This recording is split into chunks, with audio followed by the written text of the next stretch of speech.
Hi കൂട്ടുകാരെ, എല്ലാവർക്കും സൂര്യ കിച്ചണിലേക്ക് സ്വാഗതം. ഞാൻ സൂര്യ രഞ്ജീഷ്. ഇന്ന് ഞാൻ ഒരു അടിപൊളി റൈസ് ഐറ്റവുമായിട്ടാണ് വന്നിരിക്കുന്നത്.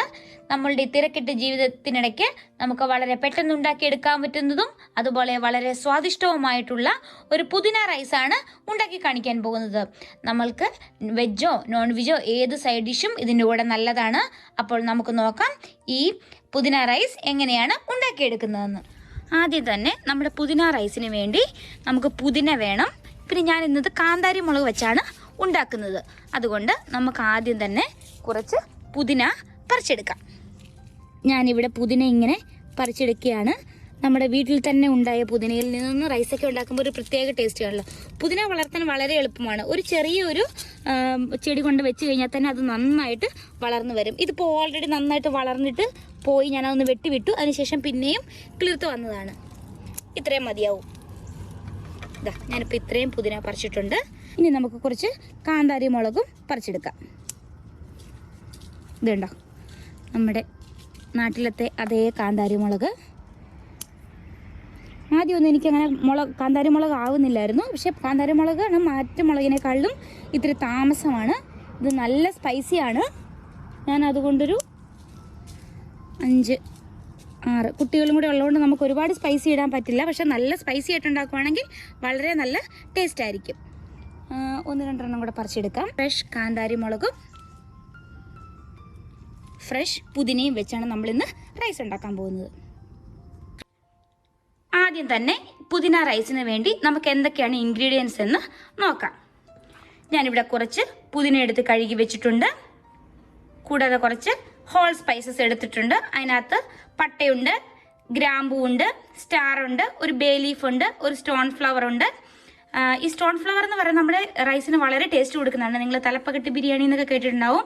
അതിനകത്ത് ഇടുന്ന ഒരു മെയിൻ ഇൻഗ്രീഡിയൻ്റ് ആണ് നമ്മളുടെ ഈ സ്റ്റോൺ ഫ്ലവർ എന്ന് പറയുന്നത്. പിന്നെ പെരിഞ്ജീരകം അല്പം എടുത്ത് വെച്ചിട്ടുണ്ട്. പിന്നെ ഒരു സവാള അരിഞ്ഞു വെച്ചിട്ടുണ്ട്. ഒരു മുഴുത്ത തക്കാളി എടുത്തിട്ടുണ്ട്. 1 ടീസ്പൂൺ നമ്മളുടെ മല്ലിപ്പൊടി എടുത്തിട്ടുണ്ട്. 1 ടീസ്പൂൺ ഗരം മസാല എടുത്തിട്ടുണ്ട്. 1 ടീസ്പൂൺ ബിരിയാണി മസാല. ഞാനിവിടെ ഒരു ഷാൻ ബിരിയാണിയാണ് എടുത്തിരിക്കുന്നത്. നല്ലൊരു ഫ്ലേവറാണുള്ളത്. 1 table spoon ginger garlic paste എടുത്തിട്ടുണ്ട്. ഒരു 7 ചെറിയ നമ്മുടെ കാന്താരി മുളക് എടുത്തിട്ടുണ്ട്. നല്ല എരിവുള്ളതാണ്. കാന്താരി മുളക് ചെയ്യുമ്പോൾ നമ്മുടെ റൈസിന് പ്രത്യേക ടേസ്റ്റ് ആയിരിക്കും. ഒരു 1.5 ഗ്ലാസ് ബസുമതി റൈസ് നല്ല കഴുകി വൃത്തിയാക്കി ഒരു അരമണിക്കൂർ കുതിർത്ത് വെച്ചിരിക്കുന്നതാണ്.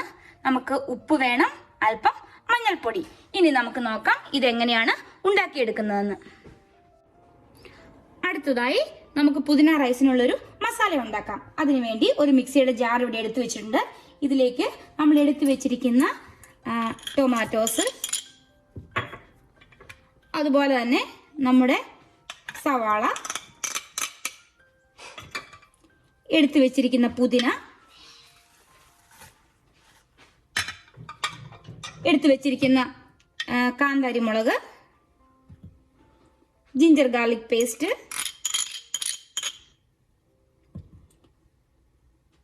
ബിരിയാണി മസാല, ഗരം മസാല,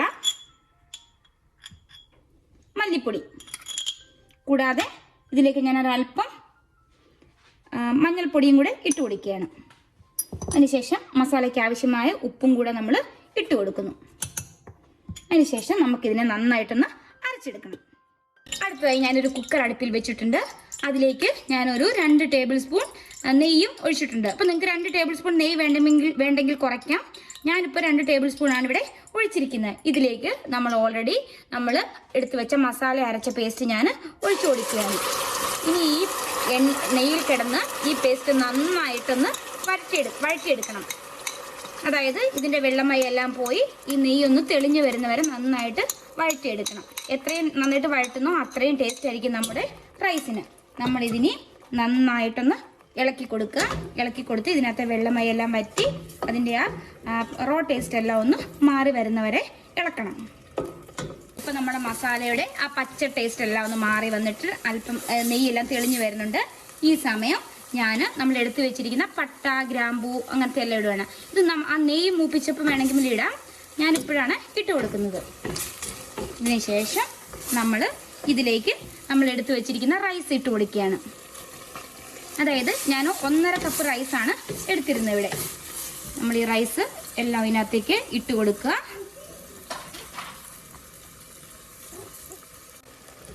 ആ റൈസ് ഇട്ട ശേഷം നമ്മൾ ആ റൈസും നമ്മുടെ മസാലയും കൂടെ നന്നായിട്ട് മിക്സ് ആക്കുക. അതായത് റൈസ് ഉടഞ്ഞു പോകരുത്, നമ്മൾ സോക്ക് ചെയ്ത് വെച്ചിരുന്നതാണ്, അതുകൊണ്ട് ഉടഞ്ഞു പോകാത്ത രീതിയിൽ ഒന്ന് ഇളക്കി കൊടുക്കുക. എല്ലായിടത്തും മസാല വരുന്ന പോലെ ഒന്ന് ഇളക്കുക. അതിനുശേഷം നമ്മൾ ഇതിലേക്ക് നമ്മൾ ഏത് ഗ്ലാസ്സാണോ എടുക്കുന്നത് ആ ഗ്ലാസ്സിന്, ഇപ്പം ഞാൻ 1.5 ഗ്ലാസ്സാണ് എടുത്തിരിക്കുന്നത്, ആ സെയിം ഗ്ലാസ്സിൽ ഞാൻ 3 ഗ്ലാസ് വെള്ളം അളന്ന് വെച്ചിട്ടുണ്ട്. ഇതും കൂടെ ഞാൻ ഇതിലേക്ക് ഒഴിച്ചു കൊടുക്കുകയാണ്. അതിനുശേഷം ഇത് നന്നായിട്ടൊന്ന് ഇളക്കുക. എപ്പോഴും ശ്രദ്ധിച്ചോണം, അരി ഉടഞ്ഞു പോവാണ്ട് വേണം ഇളക്കാൻ. അതിനുശേഷം ഇതിനാവശ്യമായ ഉപ്പും കൂടെ നമ്മൾ ഇട്ട് കൊടുക്കണം. ഉപ്പെന്ന് പറയുന്നത് എപ്പോഴും ഇത്തിരി മുമ്പിൽ നിൽക്കണം. എപ്പോൾ റൈസ് കുക്ക് ചെയ്താലും നമ്മളുടെ ഉപ്പ് എപ്പോഴും മുമ്പിൽ നിൽക്കുന്ന ഒരു പരുവത്തിലാണ് നമ്മൾ ഉണ്ടാക്കിയെടുക്കേണ്ടത്. നല്ല മണമാണ് വരുന്നത്. കാന്താരി മുളകിൻ്റെ ആ മണവും മസാലയുടെയും എല്ലാം കൂടെ മണം നല്ലൊരു മണമാണ്. ഈ സമയം നമ്മൾ ഉപ്പ് നോക്കുക എങ്ങനെയുണ്ടെന്ന്. എനിക്കിപ്പോൾ ആവശ്യത്തിനുള്ള ഉപ്പാണുള്ളത്. അതായത് എപ്പോഴും നമുക്ക് സാധാരണ വേണ്ടതിനേക്കാളും കുറച്ചും കൂടെ കൂടി നിൽക്കണം ഉപ്പ്. ഇനി നമുക്ക് ഈ കുക്കറിനെ ഒന്ന് അടച്ചു വെക്കാം. കുക്കർ അടച്ച് നമ്മൾ ഈ എയർ വരുന്നവരെ ഒന്ന് വെയിറ്റ് ചെയ്യണം. ഇപ്പം നമ്മുടെ കുക്കറിന് നന്നായിട്ട് എയർ വന്നിട്ടുണ്ട്. ഈ സമയം ഞാൻ വിസിലിട്ട് കൊടുത്ത് നമ്മളിതിനെ കറക്റ്റ് 10 മിനിറ്റ് കുക്ക് ചെയ്യുക. ഈ ലോ ടു മീഡിയം ഫ്ലെയിമിലിട്ടാണ് കുക്ക് ചെയ്യേണ്ടത്. ഒരുപാട് തീയൊക്കെ കഴിഞ്ഞാൽ നമ്മളുടെ റൈസ് അടുക്കി പിടിക്കും. അതുകൊണ്ട് എപ്പോഴും ലോ ടു മീഡിയം ഇട്ട് കുക്ക് ചെയ്യാൻ ശ്രദ്ധിക്കുക. ഇപ്പം നമ്മളുടെ മിന്റ് റൈസ് ഇവിടെ റെഡി ആയിട്ടുണ്ട്. ഇത് എയറൊക്കെ പോയിട്ടുണ്ട്. 10 മിനിറ്റ് കഴിഞ്ഞപ്പോൾ ഞാൻ ഓഫ് ചെയ്ത് ഒരു 10 മിനിറ്റ് റെസ്റ്റ് ചെയ്യാനും വെച്ചിട്ടുണ്ടായിരുന്നു. നമുക്കൊന്ന് തുറന്ന് നോക്കാം. വാവ്, നല്ല സ്മെല്ലാണ് വരുന്നത്. കണ്ടോ, ആ മിന്തെല്ലാം നന്നായിട്ട് റൈസിലേക്ക് പിടിച്ചിട്ടുണ്ട്. ഇതുണ്ടോ, ഒട്ടും കുഴഞ്ഞു പോയിട്ടൊന്നുമില്ല. ചൂടോടെ ഇളക്കുമ്പോൾ സൂക്ഷിക്കണം. ഇപ്പം ചെറിയൊരു വെള്ളമയം പോലെ തോന്നുന്നുണ്ടെങ്കിലും മുകളിൽ മാത്രമേ ഉള്ളൂ. താഴേക്ക് വരുമ്പോൾ പക്ക റൈസായിട്ട് തന്നെയാണ് കിടക്കുന്നത്. ഒട്ടും കുഴഞ്ഞു പോകാതെ നമ്മൾ ഇതിനെ ഇളക്കണം. ഒരു 2 മിനിറ്റ് ഇങ്ങനെ തുറന്ന് വെച്ച് കഴിഞ്ഞാൽ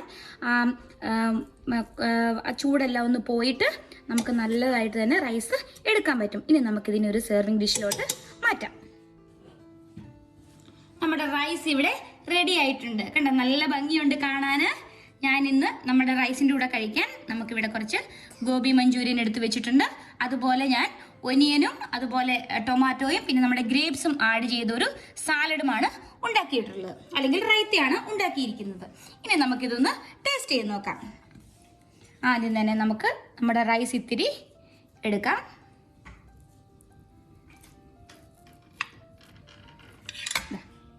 ഇത്ര എടുക്കാം. അതിൻ്റെ കൂടെ തന്നെ അല്പം ഗോബി മഞ്ചൂരിയൻ, നിങ്ങൾക്ക് ചിക്കനോ ഏതാണെന്ന് വെച്ചാൽ അത് സൈഡായിട്ട് എടുക്കാം. എൻ്റെ കയ്യിലിപ്പം ഗോബി മഞ്ചൂരിയൻ ഉള്ളത്, അതുകൊണ്ട് ഞാൻ ഗോബി മഞ്ചൂരിയൻ എടുത്തിരിക്കുന്നത്. കൂടാതെ നമ്മളുടെ ഗ്രേപ്സ് ഒക്കെ ആഡ് ചെയ്ത റൈത്ത, ഇങ്ങനെയൊന്ന് റൈത്ത ഉണ്ടാക്കി നോക്കണം. നല്ല ടേസ്റ്റാണ്. ഇടയ്ക്ക് ഗ്രേപ്സ് ഒന്ന് കടിക്കാനൊക്കെ കിട്ടുമ്പോൾ ആ ഗ്രേപ്സിൻ്റെ സ്വീറ്റും എല്ലാം കൂടെ കിട്ടുമ്പോൾ നല്ലൊരു ടേസ്റ്റാണ്. ഗ്രേപ്സ് കൂട്ടിയെടുക്കാം. ഗ്രേപ്സ് ഓൾറെഡി ഞാൻ മിക്സ് ചെയ്തിട്ടുണ്ട്. ഇനി നമുക്കിതൊന്ന് ടേസ്റ്റ് ചെയ്ത് നോക്കാം. നമ്മളിത്തിരി ആദ്യം നമുക്ക് റൈസ് തന്നെ ഒന്ന് കഴിച്ച് നോക്കാം. നമ്മളുടെ റൈസ് ഒട്ടും കുഴഞ്ഞു പോയിട്ടൊന്നുമില്ല. കണ്ടോ, റൈസ് നന്നായിട്ട് ഓരോന്നോരോന്നിട്ട് എടുക്കാൻ പറ്റുന്നുണ്ട്. ഒന്ന് റൈസ് തന്നെ ഒന്ന് കഴിച്ച് നോക്കട്ടെ എങ്ങനെയുണ്ടെന്ന്. നല്ല ടേസ്റ്റാണ് കേട്ടോ. ആ പുതിനയുടെ ടേസ്റ്റ് നന്നായിട്ട് കിട്ടുന്നുണ്ട്. ഇനി നമുക്ക് റൈത്തയും കൂടെ കൂട്ടി ഒന്ന് കഴിച്ച് നോക്കാം. നമ്മളുടെ മുന്തിരിങ്ങയൊക്കെ ആഡ് ചെയ്ത റൈത്ത ഒന്ന് കഴിച്ചു നോക്കട്ടെ.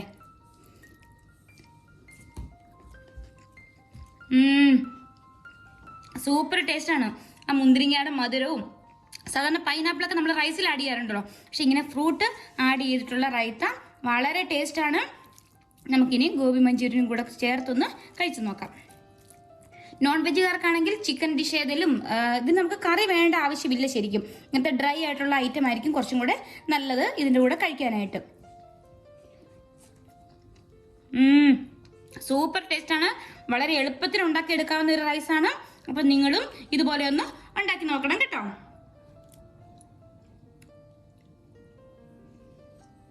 അപ്പോൾ ഇനി ഒരു പുതിയ വീഡിയോയുമായി കാണുന്നവരെ ബൈ ബൈ.